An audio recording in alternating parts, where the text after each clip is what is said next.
looking over here. It still is. What am I talking about here? But I have been at sea for most of my life since I was probably 12.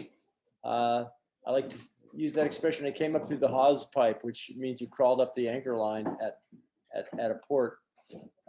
We were in Los Angeles and had Columbia 24, which is a forgotten fiberglass boat. We had number 9. I think they topped out around 18,000 of those boats. And so we sailed off LA and I learned to sail there. And then I pretty much always had a boat, family boat. We lived on the East Coast. My wife and I had a Columbia 29. And then we had in the West, we had a whole string of boats. We're always looking 2 boats ahead. And now we have a 50-foot slip in front of the Golden Gate Yacht Club. So we have a 41-footer. So we got more room. So we have to fill it with a boat. I hope my wife's not listening. I'm sure she's not. Oh, there she is. Oh, oops. Well, they say the 2 best days of a boat owner's life is the day he buys the boat and the day he finds a partner worth $500 million. So that's what my son and I have, and he's 91 too, so it doesn't go out a lot. He goes out with me, and that's true. So we have a Delta 40, which is the Swedish boat. We got it because it's so fast. With empty tanks, just by myself, I've hit 43 knots, and it's a cabin cruiser. It's carbon fiber and only 11,000 pounds. So we zip around quite a bit. We've been all the way to San Diego. But loving boats and the sea as much as I do prompted me to get more involved literarily. My wife and I founded Buck's Restaurant 30 years ago now in Woodside. And of course, that occupied a lot of our time. And the menu at Buck's, if any of you have seen it, is done like a magazine. So I'd have 3,500 words quarterly to write about my travels or people that came in or books I was reading or whatever. And I really enjoyed writing that. And I've written, actually, I totaled it up, it's over 200,000 words, which is about 3 book lengths over the 29 years we did it. But then to fill that gap, the writing gap, I thought, what am I going to do? And then I thought, well, I'll do a little newsletter. And then it turned into an online magazine. And that's what I'm going to talk to you about today. So I haven't counted them, but I think there's over 60 articles now where I write about adventures in the Pacific. So I call the site Pacific Voyages, travel to places you'll never go. And I have found so many great places. I guarantee we'll never go to a lot of them because some of them don't even exist, although they're talked about, and I write about things that are affiliated with the Pacific. I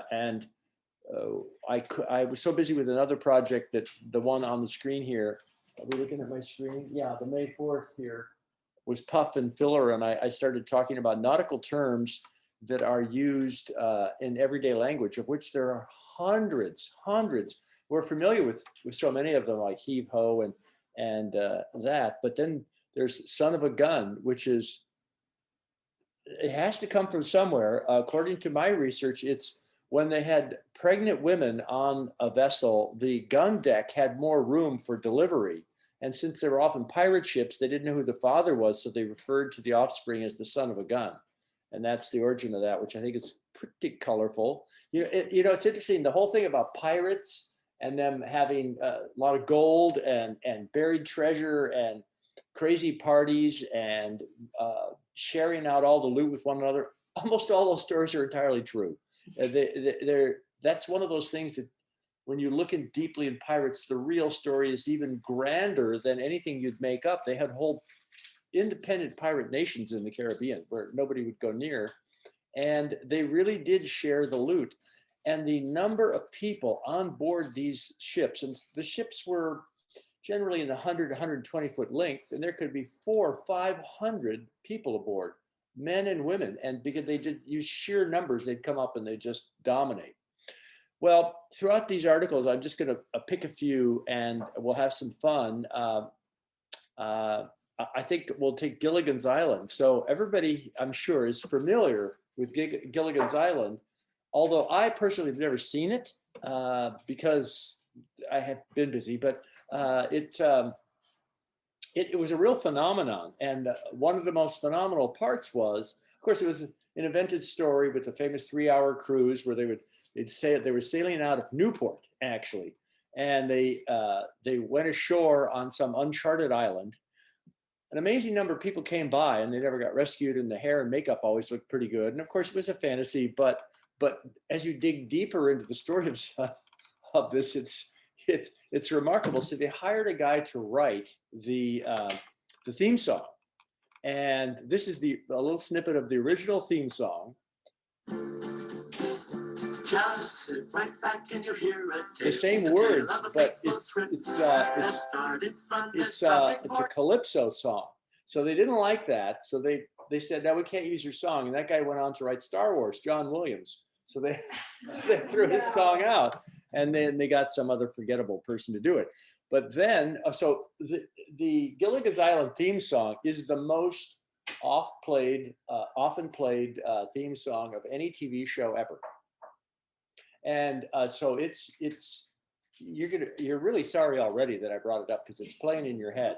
And but then one of the greatest rock and roll songs of all time is Stairway to Heaven. So naturally, if you mash them together, you get.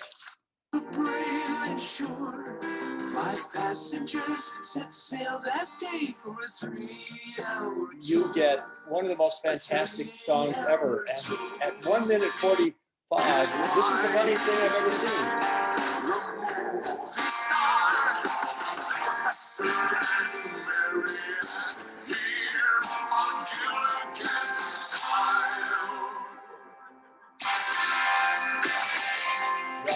Yeah, see, it's a lot of fun to just goof around all day at home on your computer. So now it goes on. So there's this really rich guy in LA, see, and he walks into a bar with the Pope, and that's another joke. But so Bill Gross is a financier. He's a billionaire, and he likes to have his way. I've met him, and he's very, let's say, firmly constructed. And so he doesn't like his neighbor's sculpture. It's a Chihuly glass sculpture. Now I look at this, and he's like 200 feet away in his yard, but he really hates this sculpture and says, you have to take it down. It's like, well, gee, Bill, it's kind of our yard. He goes, no, I don't like it. And so he decides that he's going to start blasting the theme from Gilligan's Island at these people night and day. So the police come and the courts, So then these people put up a big orange spike fence in front of it, and it's getting kind of bloody, but they managed to settle it. It actually made international news, this, hating back and forth with the Gilligan's Island crew. Let's go through here. Anyway, Gilligan's Island is located right there in Los Angeles. And it's just kind of a wonderful fantasy. It only ran for 4 years. Thank you. So let's see what else we've got here. Oh, Nan Madol. Now, nobody here has heard of Nan Madol. I had never heard of Nan Madol. There's nothing like it in the entire Pacific. I'm going to go show you where it is first, because I always include the map. It's right there in the middle of nowhere, just north of New Guinea. So Nan Madol had a civilization where they built this city out of stone. And here's a map of it. And the culture disappeared about 400 years ago, but the Spanish did have a little interchange with them. However, they built these fantastic stone buildings that you could visit. And I don't understand why people don't go there all the time. It's easy enough to go to, but how is it that this World Heritage Site, has anyone here heard of it? I've never heard of it. And it's now occupied by Polynesians, but it was a well-organized city. They had plumbing, they had all this. And I think they built this about 100 plus houses in about 1400. Here's another view of it here. But now, modern pseudo-archaeologists say it was built by aliens because they used these 6-sided volcanic stone that actually crystallizes like Devil's Postpile. And so they had this wonderful building material. You just snap it into chunks and stack it.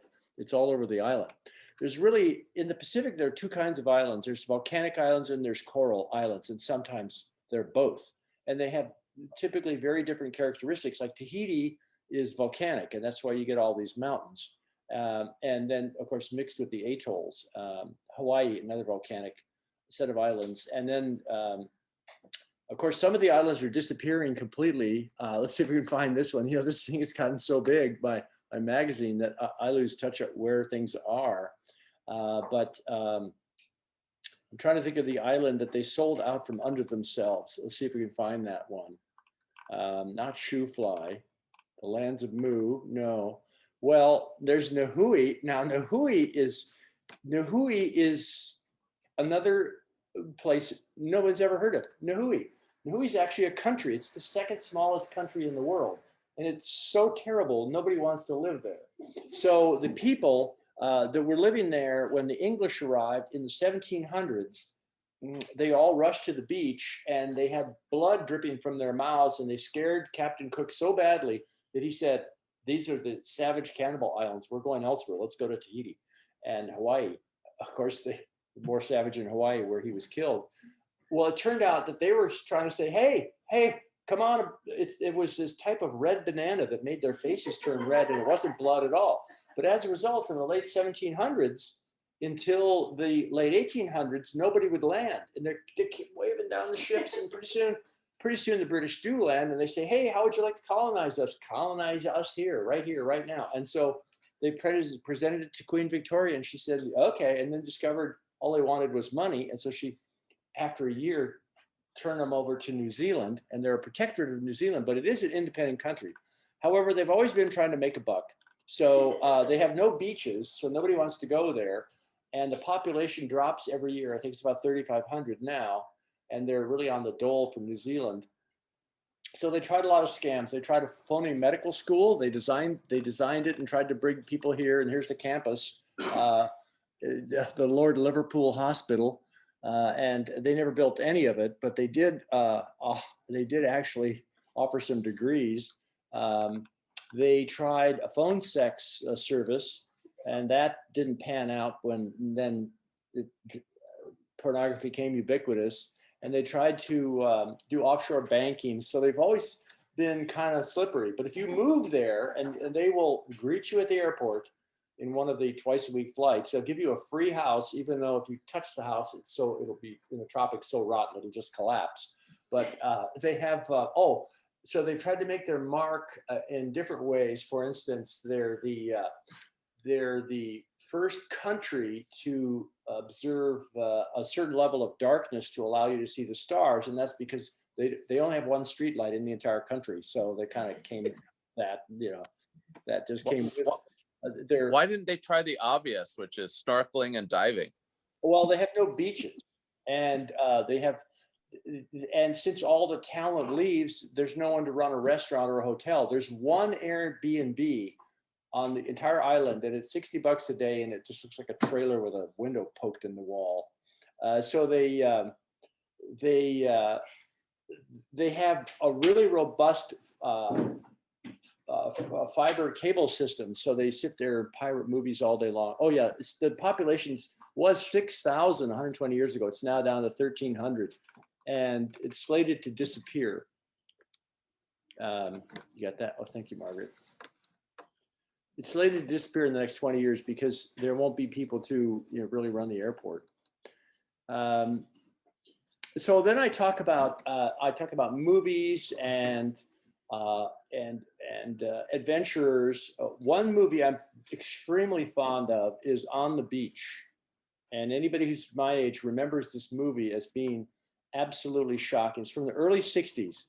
On the Beach tells the story of an American submarine that stranded in Australia after the Third World War. And the only place the nuclear radiation cloud hasn't hit is Australia. Ava Gardner, Gregory Peck, Fred Astaire, Anthony Perkins, and they're the only ones left. And so there's one really poignant scene where they have a race. Fred Astaire's a race car driver, and they have this race and they crash all these cars. Now, some of them are worth $20 million, but of course they weren't vintage cars then. It was in 1960. Because it's like, we're all going to be dead anyway. So the movie is so finely crafted. I really recommend, if you haven't seen it or seen it recently, to have a look. And there's this one scene where they hear a signal from California, and they decide to take the nuclear submarine to see if anybody's left there. Here's from the car race. Oh, yeah. And they raise the periscope and they look up the street, and where that arrow is where our oldest son lives. It's like, whoa, that's vivid. And there was no, CG then. I thought, as I remembered the movie, they had to clear all the streets, but really they just had to clear this one street, Hyde Street, for just a few minutes.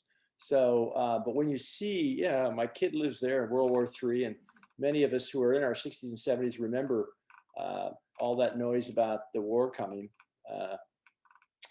There's the entire movie is here on my site. So if you want to see it, just go to the site. Public domain. It was 1960.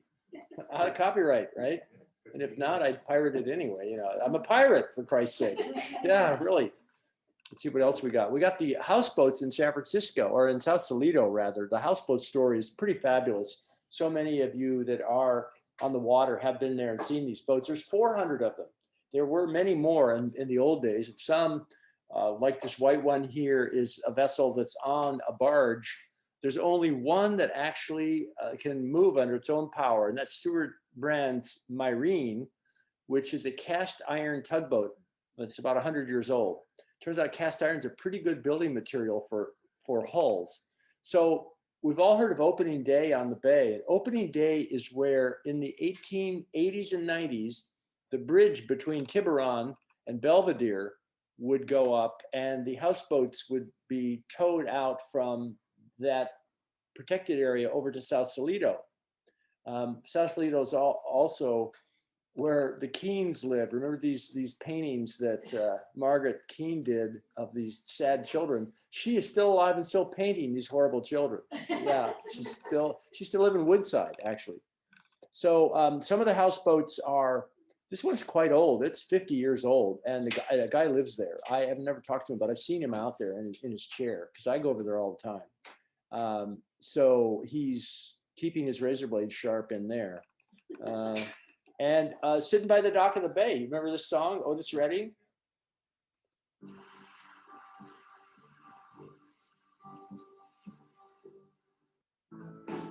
It's actually sitting on the dock of the bay, watching the tide roll away. Well, Otis Redding lived on one of those houseboats when he wrote this song, and it went right to the top of the charts, and then he was killed in a plane crash. Big loss. We really liked him. Some of the houseboats are, that thing's not going to float for long. And then there's not just the houseboats. Well, the houseboats evolved then from that small group.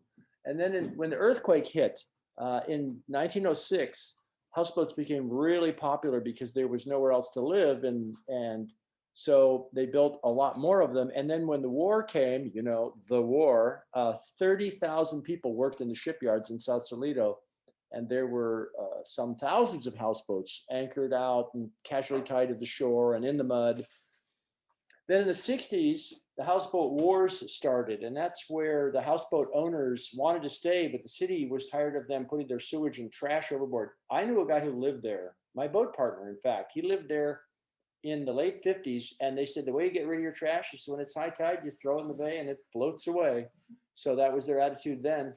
It's hard to believe that when I was a kid, people just chuck stuff out the window. And now you look at all the trash on the freeway, and I never see anybody throw anything out of a car. That's all just blowing out of trucks. But we really have learned not to throw stuff overboard and throw stuff out the window. But the houseboat wars were all about, let's get some electricity where the docks don't burn down. And they finally got it settled, and they now have a formal community. But the anchor outs are another story. At any one time, here's the Vallejo. The Vallejo was built in 1879 with a cast iron hull. Alan Watts lived there. Timothy Leary used to hang out there. the Grateful Dead, the Doors hung out there. I hung out there, so we hung out. You know, didn't hurt me. Didn't hurt me. Hello? Is there anybody here? Yeah, they say if you remember the 60s, you weren't there. I don't remember a goddamn thing, to tell you the truth. And then there's some pretty fabulous ones. This is 5,000 square feet. It's got bedrooms below the Taj Mahal. It's pretty wonderful. I've never been inside, but it's apparently pretty grand. So the anchor outs consist of mostly derelict boats. I look out at the marina here. I don't see anybody fit to anchor out there. Everything's floating well. And you know, any old boat's going to leak. So it means they have to keep the pumps on, and that means they have to keep fuel coming. And I can't believe they're rowing their little bags of sewage ashore. There's no pipe. So at any one time, there's between 100 and 150, even 200 vessels out there. Most of them look about like this. Some look worse. There's some old salts that have been out there for 50 years. So my site includes a lot of videos of folks. And so we all know where the houseboats are. And when people come from out of town, they go, well, they're not exactly homeless, but I wouldn't want to live there. We were there once when one guy was sinking right underneath him. We had to help rescue him and his chickens because he was going down, you know. So the houseboats. Let's see who else we have here. I see every one of these is my favorite. Now, I don't know if you've ever heard about the whale on the beach in Oregon, but it seems that what could possibly go wrong? So a whale got stranded on the beach, and it wasn't even that big a whale. It was just over 40 feet long. So they sent a newsman out there because the highway department decided that they would, actually a little back, whale strandings have been happening naturally forever. This is one of the few things that's not something that we're causing as humans. Whale strandings have been going on since before recorded time. Here's some fanciful pictures of sperm whales with these strange noses here from the, let's see, from the 1600s. Most of the whale strandings turn out are in New Zealand. For some reason, about half the world's whale strandings, sometimes hundreds of whales. There's 140 pilot whales in 2018. Nobody's sure why, a lot of speculation. But in any case, the State Highway Department decided that they would blow the whale up because they thought it was going to be injurious to public health. Well, it's the beach in the middle of nowhere in Oregon, so they ordered a case of dynamite. There's 20 sticks in a case, but they accidentally ordered 20 cases. So, well, what the hell, we got 20 cases of dynamite. So they put the dynamite under the whale, and then a whole bunch of people came. And this footage surfaced recently of what happened. It was just a few seconds of footage, but they found the original footage recently, and for the 50th anniversary, they released it.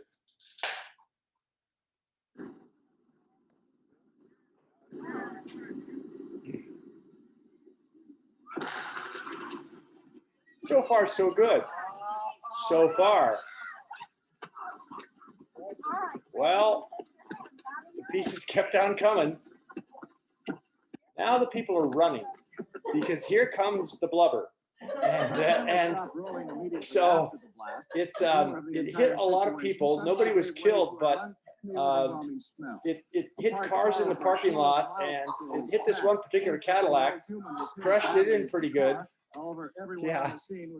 So a lot of people claim to have been at this event. I certainly was. Yeah, I think. I don't know. I don't remember.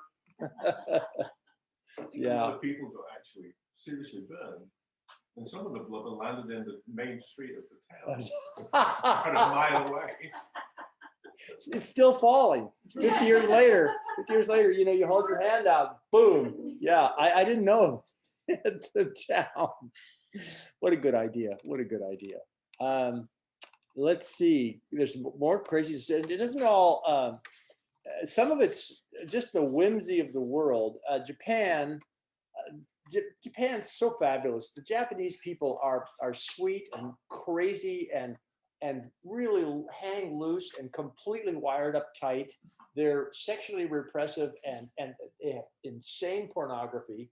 And they have these love hotels. They're called love hotels where you can go and no one can see you going in. You slide the money or the credit card through a blind window. When you go in there, and the big heart-shaped bed and the mirror on the ceiling. And when we were touring in Japan, we discovered that they're much cheaper than a regular hotel. So we'd stay at the Love Hotels. I'm there with my kids, and we're in these heart-shaped beds with the hot tub. Yeah, and it's pretty great stuff. And so there's a park there where they dress up. Japan's an island, so they get Pacific Voyages, where they dress up like Elvis and Marilyn. And then, you know, they keep going with it. So if a little Elvis is good, a little more is even better. And then they have these dance contests, which are. You ain't nothing but a hound dog. You ain't nothing but a hound dog. This is what you do in a country that has almost no crime. You know, you just make up some fun. Here's a fun one. This is really amazing. This is the second largest Mount Rushmore in the world. It's probably been torn down now. You see a guy standing up on its head. This was an amusement park. Yeah, I say there's the Australians like to go up there and pee on George Washington because they can, right? Yeah, we got Nicole Kidman, they got to pee on George Washington. And it was an old West amusement park. It had one, it had a single horse in the town, a single horse, and these storefronts, and you go and you have big gunfights, and nobody went there. I was there. There were 3 people there, I think, and 2 of them were with me. But in the gift shop, which is inside the Mount Rushmore, I saw the most stunning thing. And if I didn't have the photograph, I'd think I was lying to myself. But here were these purses. They were like $20 for the canvas purses. And then here's the white leopard purse. It's $10,000. And here's the coyote purse in California. It's also $10,000. It's where a white tiger paw purse is the same value as a coyote that you just scrape up off the road on Skyline and make a purse out of. So they see things differently there. Yeah, it's amazing. Oh, here's the Old West shootout here. We were the only ones there, and it goes on and on. So they're also the ones that have the monkeys that hear no evil, see no evil, and feel or type no evil or something. They're amazingly tiny. They're very little. Yeah, to make such a big deal out of. Yeah. So also you can buy. Honestly, this is a real photograph. You can buy used women's panties from a vending machine. Yeah, there's a market for that. And now with Goop, that doesn't sound that strange, right? With Gwyneth Paltrow and her candles. My God, the Japanese beat us to it. Yeah, exactly. Yeah, and you can also, this authentically is a cantaloupe that costs $22,000. So what? A cantaloupe. Yeah. Cantaloupe. Yeah, you got to buy them in pairs too. So that was each. Yeah, I went to this cantaloupe auction where they have to grow them very carefully, and if the shape is really important, and they're used as gifts. You would never eat the thing. You just give it to somebody in the hospital instead of praying for people. The Japanese they tie with the Russians as the least religious people in the world. You think with all the shrines and all that Shinto stuff that they were really religious, but that's just for the tourists. They worship fruit, you know, and empty amusement parks. And so going to a cantaloupe auction is really interesting because they all look identical. They all look, and this one will be 10,000, and that will be 4,000. You look and you can't. I don't see any different. That's where they auction the tuna off for $65,000 for a frozen tuna. Frozen. Yeah. Well, I think the record is over 120 now. They've come down a little bit. Oh yeah, and they also have these sex shops that don't include actual sex. And there's a price list from one. Customer sleeps in girl's arm 3 minutes, 1,000 yen. Girl pats customer on back 3 minutes, 1,000 yen. Girl changes clothes, 1,000 yen. Here's the expensive one. Customer gives girl foot massage 3 minutes, 2,000 yen. Customer sleeps with head on girl's lap for 3 minutes, 1,000 yen. 3 minutes. Yeah. Wow. Okay. Whatever, you know, whatever rocks your little island. Yeah, really. Exactly. Here's another type of thing they do is they like to drink a lot. And even though they're a very formal society, getting drunk in front of your coworkers and your boss and staggering into the gutter and falling face first in your nice business clothes is not only considered okay, it's considered respectable. If you don't do that on at least one occasion, you're not part of the club. And so these are just random shots from the internet of people passed out on a Saturday night. You know, you do that here and it's like, not cool. And no problem. Now, of course, if you pull out a gun and shoot somebody here, it's like, oh yeah, another shooting. There, the police are required to fill out a form when they pull their pistols. They do, some of them do carry pistols, not too many. And one year they had 35 or so written reports and no shootings at all. So, and they're in the top, what, 6 biggest countries in the world population wise. A lot of people don't realize Japan is still the 3rd largest economy in the world. It's like, whatever happened to Japan? Japan was on everybody's lips years ago. And then it's China, China, China. And Japan, though, at the present rate of decline of having babies, will 150 years be virtually gone. It'll be just like 2 little old ladies walking down an empty street in Tokyo. It'll look like Sydney after the bomb. Oh, and another thing that's popular these days in Japan are crooked teeth. So having them slightly askew is considered kind of sexy, and girls have actually gone and had their teeth made crooked. Yeah, because everybody's got perfect teeth. What are we going to do? Well, I guess the next step is to make them crooked. So, yeah, I mean, amazing. And of course, the girl groups are big. This is a small one, but they'll have troops of like 50 dressed as schoolgirls, all doing this kind of K-pop stuff, all, you know, pretty innocent. But you think everything's about America, but really the world is about lots of different things. And Japan is its own thing. And of course, contrasted to that, these thin, beautiful girls are these rather robust men as sumo wrestlers. And sumo is a very bizarre sport where 2 big, huge, fat guys, I mean, there really are huge fat guys, bounce into each other in a ring, and you just try to push the other guy out of the ring, and then everybody bets and they all clap, and a ticket is $500 to one of these things, and you can't get it. It's just like, it's so popular, and there's screaming and yelling and carrying on, and it's been going on for centuries. I have no idea what's going to be here next. Oh yeah, they also like to prank each other. This is a particularly fun prank where customer comes in. Let's look at this whole thing. He comes into a beauty salon. But they're all going to pretend to be dead. Gets strapped up here. And these pranks are endless. All over the Japanese society. And then when she wakes up, well, all of a sudden they're quiet. This is the TV audience laughing.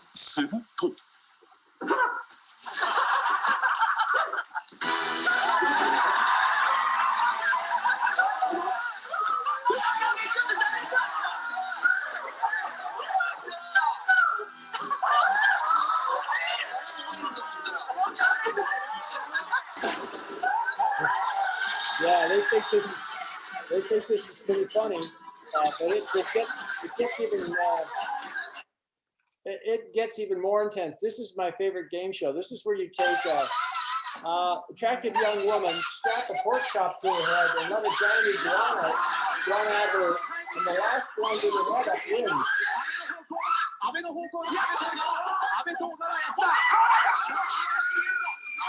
No iguanas were injured here in the making of this. I can't speak for the young ladies, so yeah. It goes on and on and on. Yeah, Japan, it's definitely worth a visit. So I wonder how many people have heard of the Fugo balloons. When the Japanese attacked the west coast of America relentlessly for over a year with these balloons they built. Now they built them out of rice paper and tears.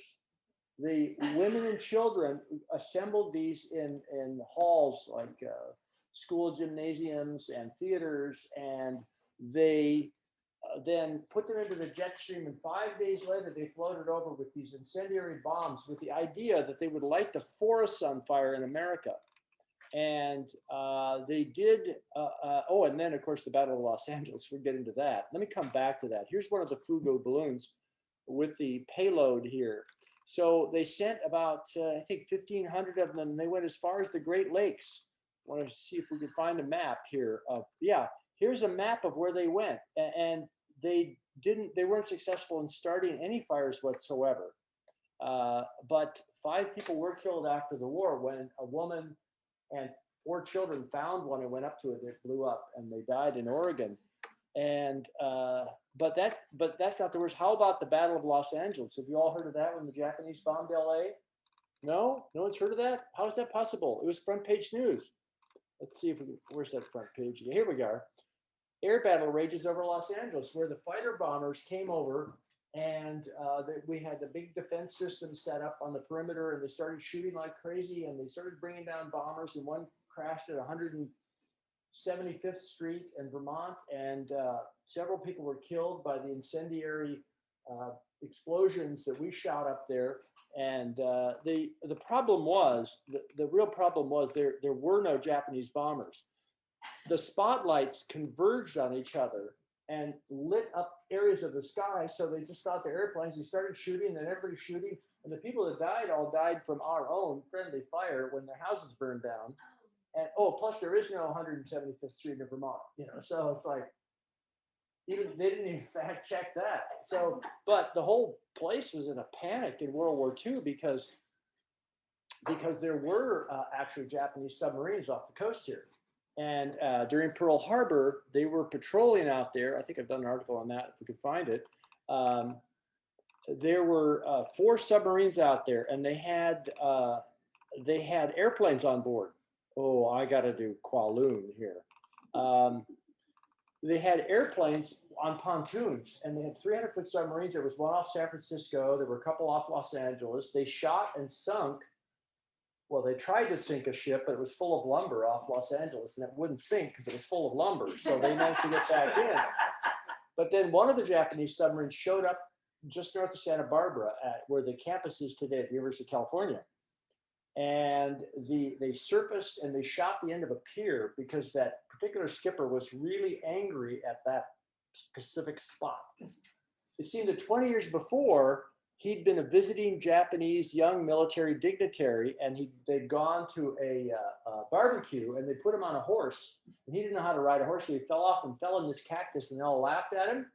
20 years later, he surfaces with a submarine and starts shooting at them. Yeah, and it blacked out the entire West Coast. Spielberg made a movie about that fact that nobody saw with John Belushi. I can't remember the name of it, but no one saw it anyway. I did. Yeah, is it good? Is it good? Yeah, okay.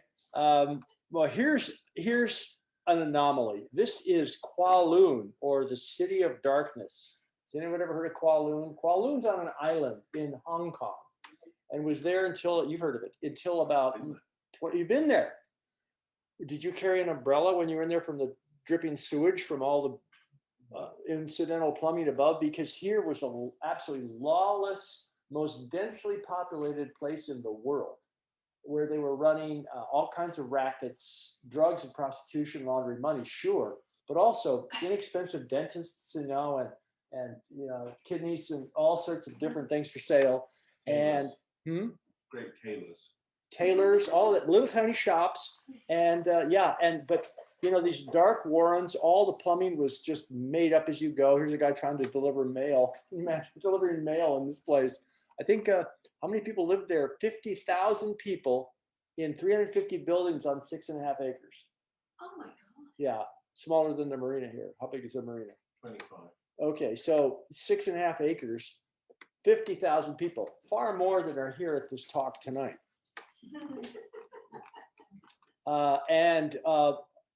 One of the easiest ways to die was electrocution there, because kids running around and barefoot and wet floors and just like chaos. They tore it down finally, and now it's a park. And Hong Kong is quite a place, but tourists typically didn't go there. So on an island here in Hong Kong, we'll do a couple more here. How are we doing on time? Yeah. Who doesn't like headhunters? I am something of an authority on shrunken heads, I have to admit, because I find them funny. I mean, you take a human head, you cut it off, you shrink it, you tie it to your waist, and you go, look, I'm carrying a human head. What do you think? Works for me. Yeah, works for me. So there were headhunters, certainly in the Solomons and New Guinea, but they didn't shrink them there. They just collected them. But in the highlands of Peru, they actually would shrink them. It's pretty easy to shrink a shrunken head.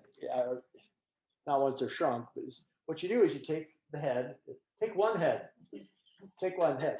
Skin skull, and then you sew the eyes and mouth shut, and then you fill it with hot sand.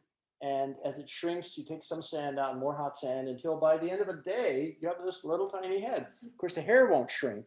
But there are several different kinds of shrunken heads. There's also, people like to build towers of skulls. There's a whole thing on the body here. This is in Rome, actually. This photograph haunted my childhood. I had a stereopticon card. You know what a stereopticon is. Anybody over 60 know the dual pictures that would give you a stereo view? When I was 10, I had this view. And I thought, where the hell is this? And then, of course, when I found out it was in Rome on the Via Veneto, one of the best streets, in this church, there's room after room of skulls piled up. And I took my kids there and they said, no photographs. Of course, we took all the photographs. But so anyway, back to the shrunken head. Here we are, shrinking a head for the kids here.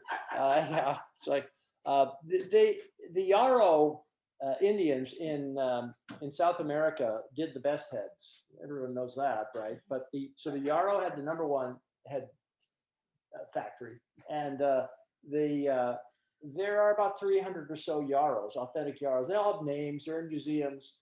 And then there's the next level down is any old shrunken head from any other tribe. And there's thousands of those. And, but, we'd want one of those. So it's like driving an American car. And then there's below that, you've got the monkey head that's been shrunken. They're pretty convincing. They got the features.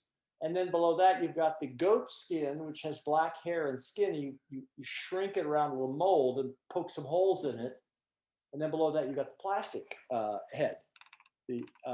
Also, they've shrunk entire people. These are a collection of in the American Indian Museum. I saw them in the 70s, the Spaniard and an African, and they're only about 30 inches high. See how the fingernails didn't shrink.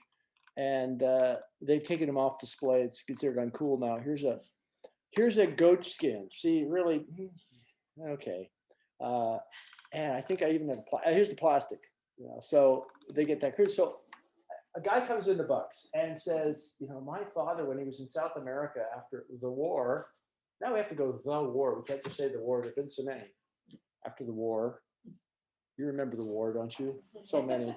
So he said, he had the shrunken head. It's always been in our family. And I said, well, I know something about shrunken heads. And so you might be disappointed. I would recommend you don't bring it in, because if you want to know the truth, you may not want to hear the truth. You may not be able to handle the truth. So he said, oh no. I said, it's possible it's not even a human head. He said, it's a human head, trust me. I said, okay. He said, he's my age, and he said, I've had it since I was a child. My father had it. It's a national treasure in their house, right?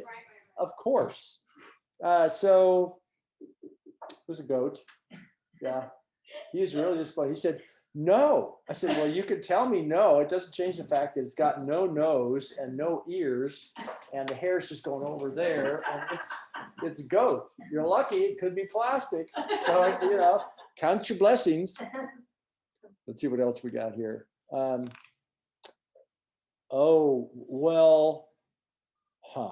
New Guinea. New Guinea is on my list to go to. Here's a bunch of New Guinea tribesmen, and they're wearing their formal penis sheaths. They'll actually go into town. They'll be dressed, you'll see them in Western clothing, and then some guy just wearing this gourd, kind of like Burning Man, except no gourd with Burning Man. So I guess it's not all that weird. New Guinea is like no other place on earth. I've not been there. It's an extremely violent place and getting more violent all the time. 25% of the world's languages, of the 7,000 to 8,000 languages in the world, are in New Guinea, because it's very mountainous, and each ravine is a village, and each village they speak a different language, and they don't speak anything like the language next door, because they consider the guys next door food. And so they don't get along, and they compete for resources. And the first people to penetrate the interior were in the 1930s, were from Australia. This couple of brothers, and they went to the highlands of New Guinea, and they found these people living there, and they happened to take a cameraman with film, and they got film of these Stone Age people who are living the Stone Age life, and there's each village has its own whole thing going on, and there's no more colorful place on earth. Now you can go to the Port Moresby and they probably won't eat you, but out in the country, you know, they have automatic weapons now, and you kind of have to have a good guide. They make a lot of, they used to make these guns, but now they have more modern weapons. But I mean, these folks know how to dress, really. Errol Flynn ran a coffee plantation there for the Australians that first penetrated there. So they went to plant coffee, and I think I have a little clip of the film. Oh, this was Errol Flynn's boat, in fact, similar to our Mark's ship here. This was in my marina when I was a kid, the Scirocco. And on this vessel were deflowered many a 15-year-old, they used to say.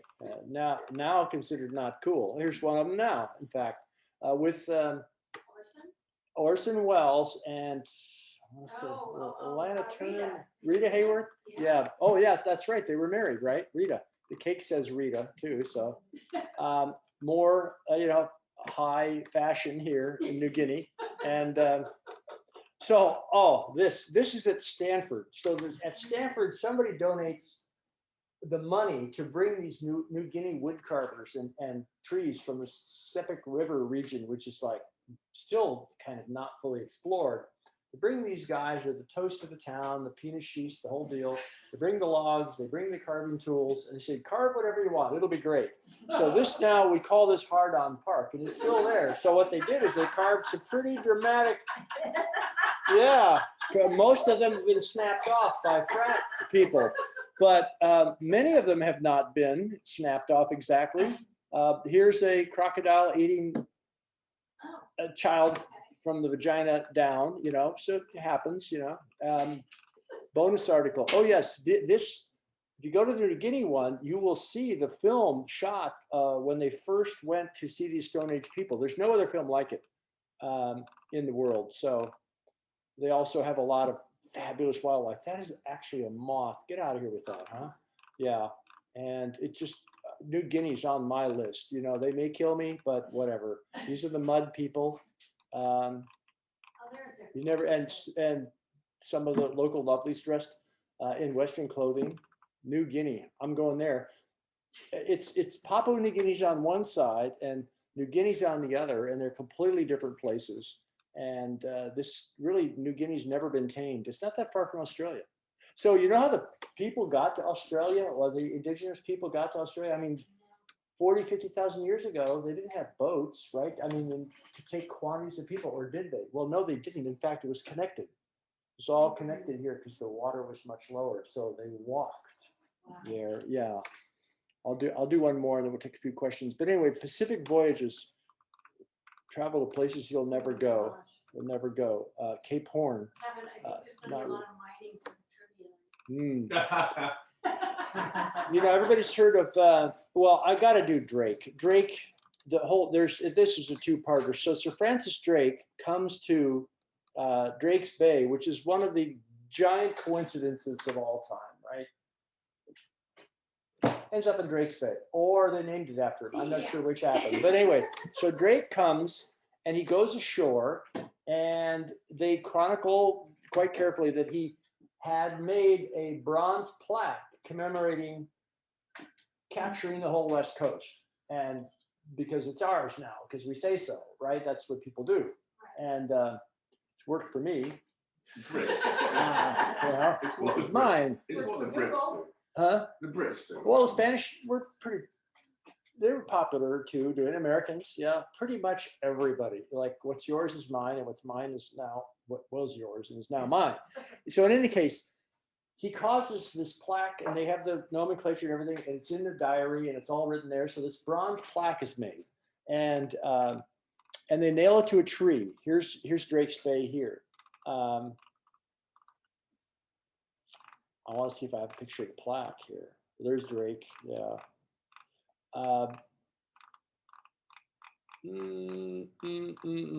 No, but I am going to show you this video. What? So anyway, this professor from Berkeley from the 1930s with his students, a history professor, is wanting more than anything to find this plaque. So he searches for decades for this plaque. And one day someone walks into his office and gives him the plaque and said, we found the plaque and here it is. And we want you to have it because you're the expert on this. And this guy's overjoyed. His whole career is made. He starts touring with the plaque. For 10 years, he's touring with the plaque. But every so often he gets a letter saying, you know, you might want to check that plaque out a little more carefully. He's going, got the plaque. You know, it's like, I don't want to check it out. I've got the plaque. Well, he dies. And then later it emerges it was made by the Clampers. Now, the Clampers are a California society that dates from the gold rush, where the requirements are you have to wear red suspenders and miss some of your teeth and drink a lot. And they made all these brass plaques for the last 150 years, spread them all over California, commemorating a spinning contest or a horse fell in a ravine, but no one was injured. It's like, you're reading this, it's kind of incidental. But they made this plaque and they put it in front of the professor, but he missed it. So on the back in invisible ink, the joke is revealed. Invisible ink's long gone. It's been 20 years now in the mudflats. And they didn't want to ruin his career because they liked the guy and they just were just going to have fun with him on that day, but it got out of control and then he was touring with it. And what can you do? You don't go in and say you're an idiot, you know?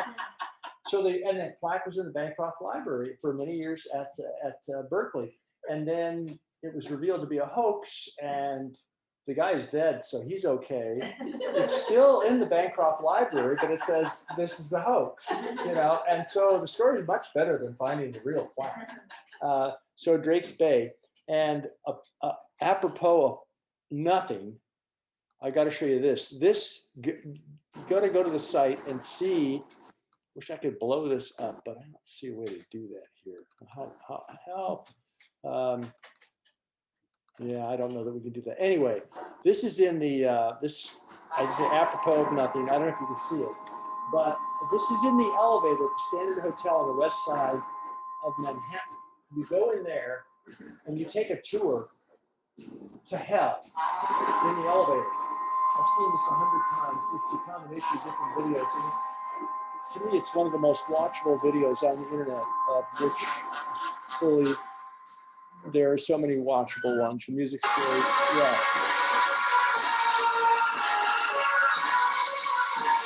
So anyway, that's some of the stuff you'll find on the site and more coming. My most recent article is about shark Nazis. The Discovery Channel, they're really corrupt. They used to be a nature channel and now it's all about sharks and Nazis. Sharks, Nazis, and dinosaurs. Okay, let's combine sharks, Nazis, and dinosaurs. So they actually have a photograph. Of course, this one's phony.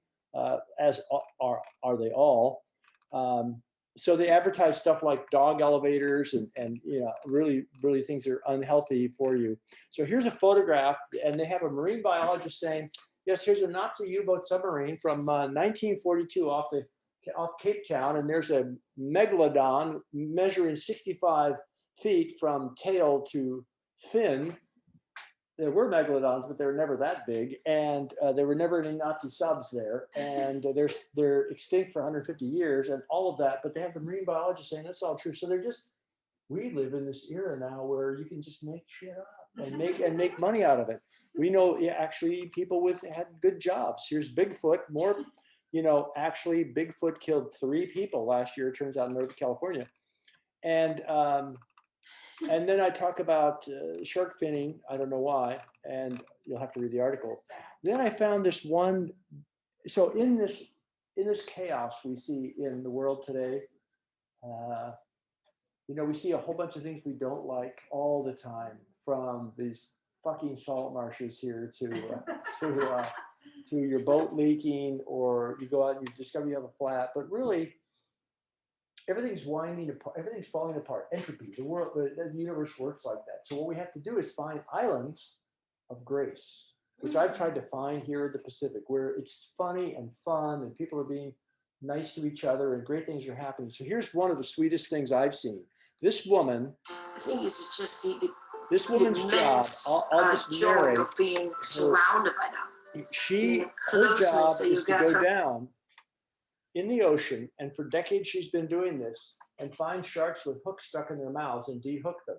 She's collected hundreds and hundreds of hooks, and she can reach right into their mouths, rub the sharks. She's made friends with them. I I think these are nurse sharks. They're probably fairly benign.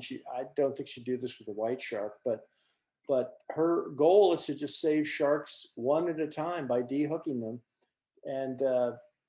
And so this to me is one of those islands of grace. I want to see if we can find the collection of her hooks here. It's pretty dramatic. There's hundreds of them now, but you have to go to the site.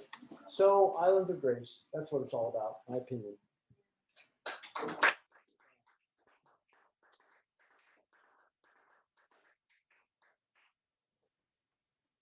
Shark Nazis. Shark Nazis and sharken heads. And islands of grace. People say, are you going to run out of stories? I think so.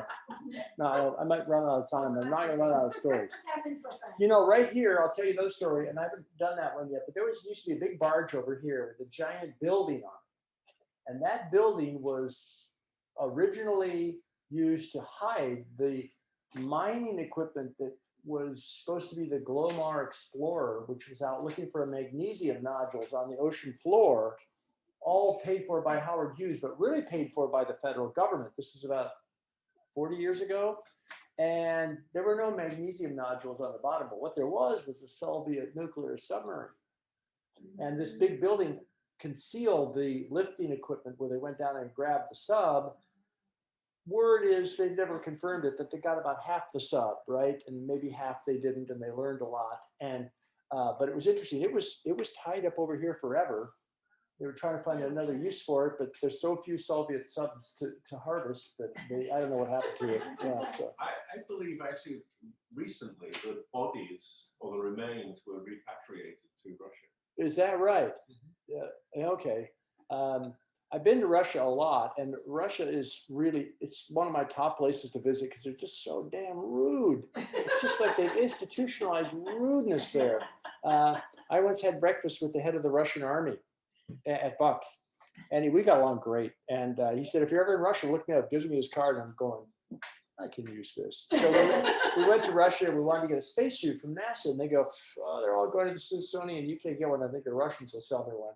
So I eventually I go to the general's office. He's not in.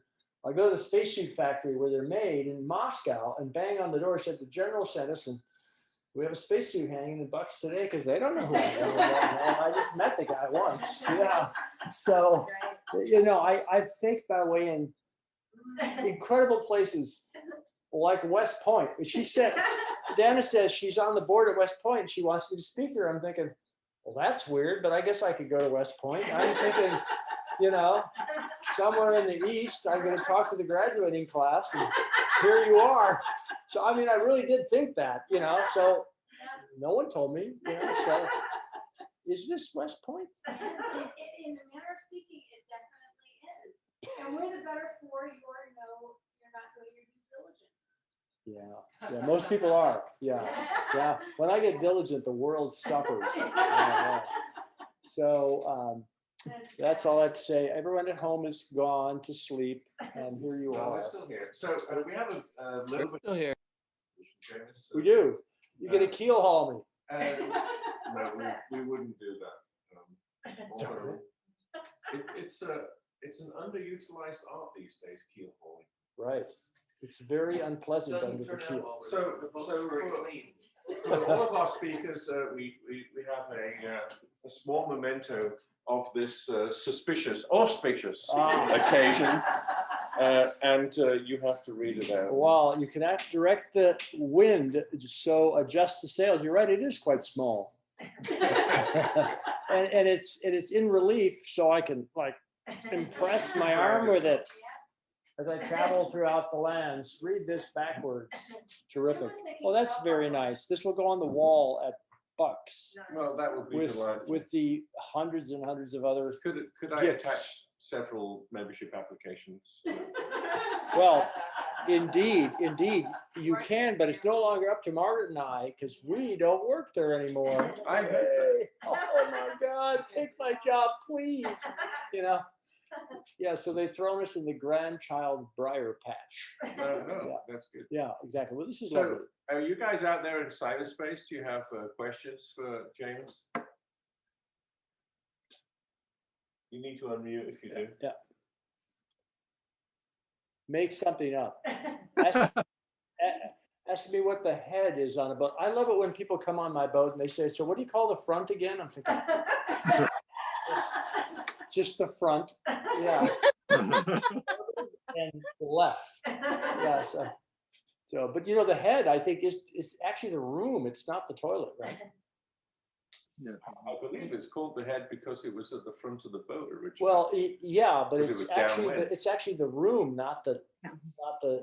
commode, right? Yeah. Yes. So, do you know what the ceiling is on a whale boat? The ceiling is the floor.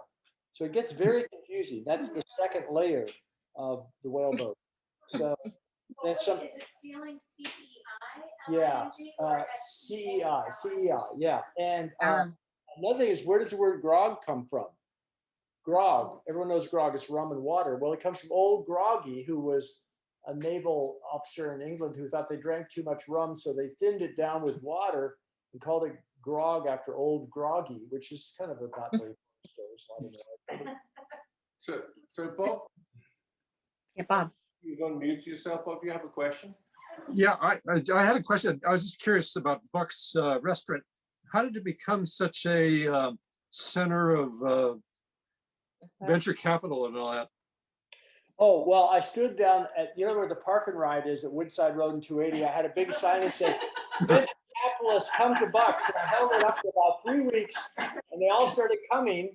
And we got so crowded, I took the sign down. But yeah, it's simple as that.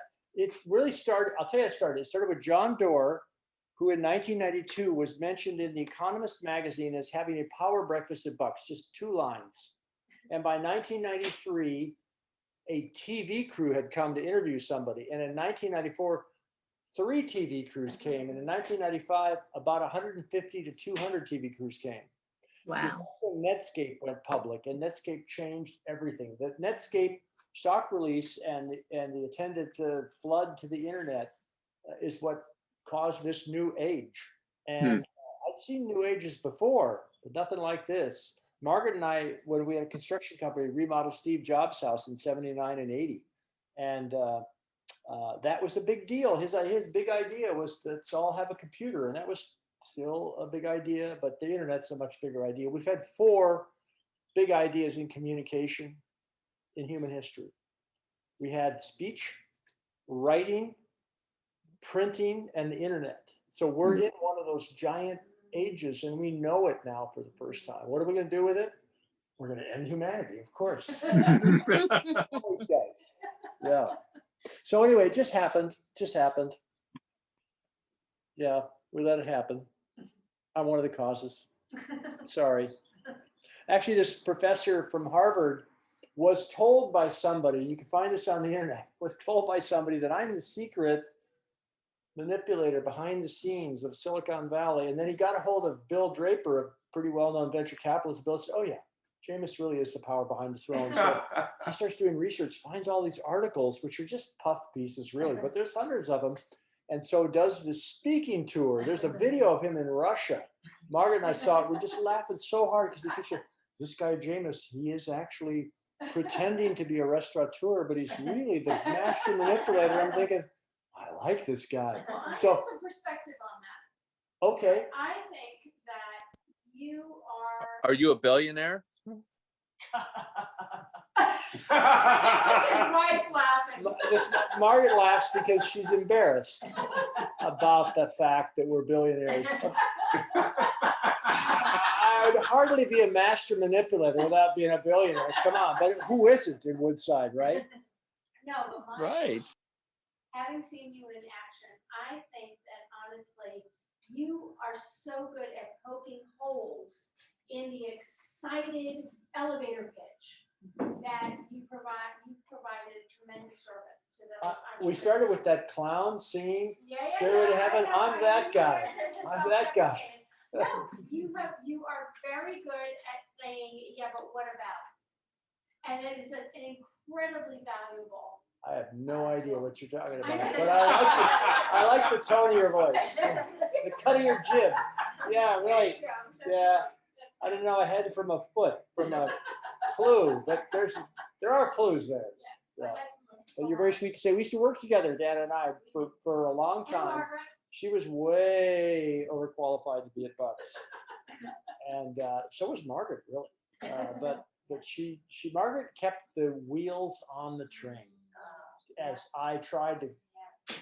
Trains are supposed to stay on the tracks. Who knew? Who knew? I thought you could take the train anywhere. She goes, oh no, stay on the tracks. I'm going, come on, the IRS will never notice. Yeah. Well, she kept me out of jail mostly. Yeah. I must say, when I went to jail, it was not her fault. Yeah. So, yeah. Yeah. So anyway. Well, it's a very good news. Yeah, yeah, it is. The kids are doing great. The kids are doing great. They have a seafood chain, two units, and they have another place west of Pecos and the Wooden Spoon and Cafe de Nord in San Francisco. So they're booming. They're really doing well, and they're all nautical folks, salty as it were. Salty dogs? Salty dogs. Margaret's a big ocean person. She loves the ocean if it's 10 miles away. So look at that. Yeah. More a land person. I'm a land lover. Yeah. But today we were out walking through the forest, picking wild strawberries with our 1.5-year old grandson. So yeah, life is good. But they were free. Yeah. So thank you all out there, the one guy still left and the empty room. And next week, you can actually hire people or just as a service to just fill the Zoom call. Well, I do that all the time. Yeah, but the cost of flying them from Japan is just extraordinary. Plus that pork Next chop. thing you know, they want to You do know, Elvis impression. Every month, the first Friday of the month, we do a pub quiz, and so the pub quiz is full of that same level of bizarre, fascinating facts. There is an endless supply because of the internet. Oh yeah. Oh yeah. Fascinating I facts. want to find that the nautical terms. There's many hundreds. I pulled a few. Feeling blue or the blues. Where does that come from? That'd be where you hoist a blue sail when an officer dies on board and paint a blue stripe on your vessel, or or pipe down. Pipe down is where you pipe below to go to sleep by the bosun. Tow the lines. Slush fund. Slush fund. The slush is the grease. They usually great quantities in the galley. They put in a container, and grease was worth something, not much, but the crew was allowed to sell it ashore, and the little pittance they got, they could buy stuff with. It's like Amazon thinks they have workplace issues. Square meals. Yeah, at the bitter end. All right, the bitter end. 3 sheets to the wind. By and large, these are all. That's old Groggy there himself. He wore the coat was called a grog coat, so his name wasn't Grog. It was through thick and thin. Those are the different size pulleys or blocks you'd use on. Blocks and rope were huge business in the world. Sisal rope and hemp rope. You couldn't run a ship without miles of rope.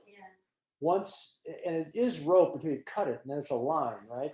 And then the blocks, there'd be, on a big vessel, there could be 800 to 1,000 blocks and spares.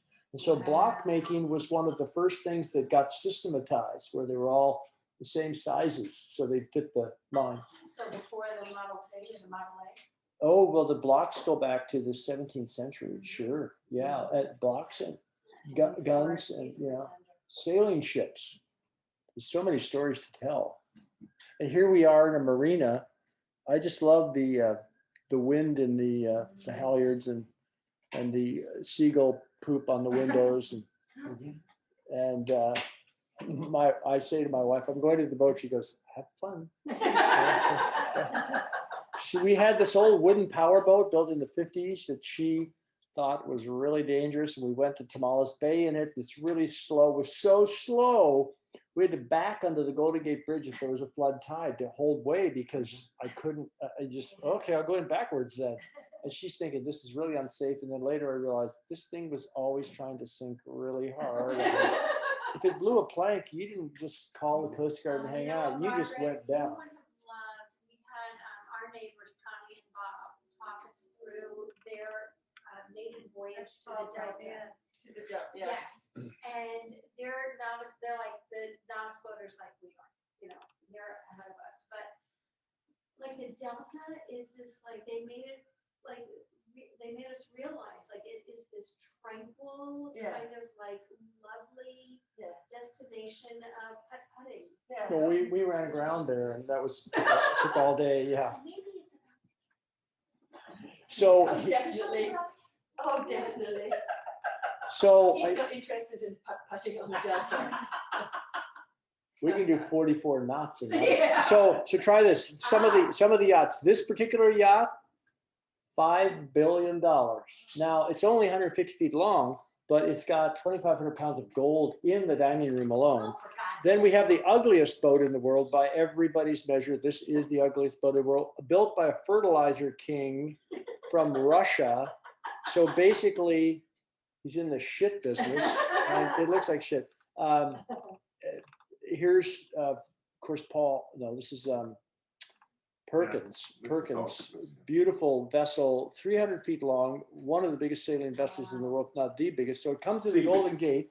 The biggest. It was a pub quiz question. Yeah, yeah. So the biggest comes in under the Golden Gate. We're out there, everybody's cheering. Here it is, and some guy in a 50-foot sailboat goes. They said, turn right, turn left, port, starboard. He goes, oh shit, what you, boom, smashes right into the middle of it. Yeah, and hits him amidships for $1 million worth of damage. Here's Paul Allen's Octopus for sale recently. 2 helicopter decks because I can't walk all the way to the back of my boat. Larry Ellison builds one even bigger. And he goes, I don't need a helicopter deck. I'm going to take my time. Well, there you are landing your helicopter on your tennis court. Yeah. So, meh. Right. So it used to be, I got a 400-foot yacht, but that wasn't good enough. So now it's the length of your fleet. Tom Siebel is in the top 10. Ellison's number 1. A guy in Norway is building a 700-footer. He says it's a research vessel. It's got a ballroom, so you're gonna have some nice research. But some of these yachts, oh, here's the one. I've seen this one. This is the, it's a 100-footer. It's got 2,500 pounds of gold, and platinum in the dining room. He's lying about that, of course. It's not it's also not $5 billion.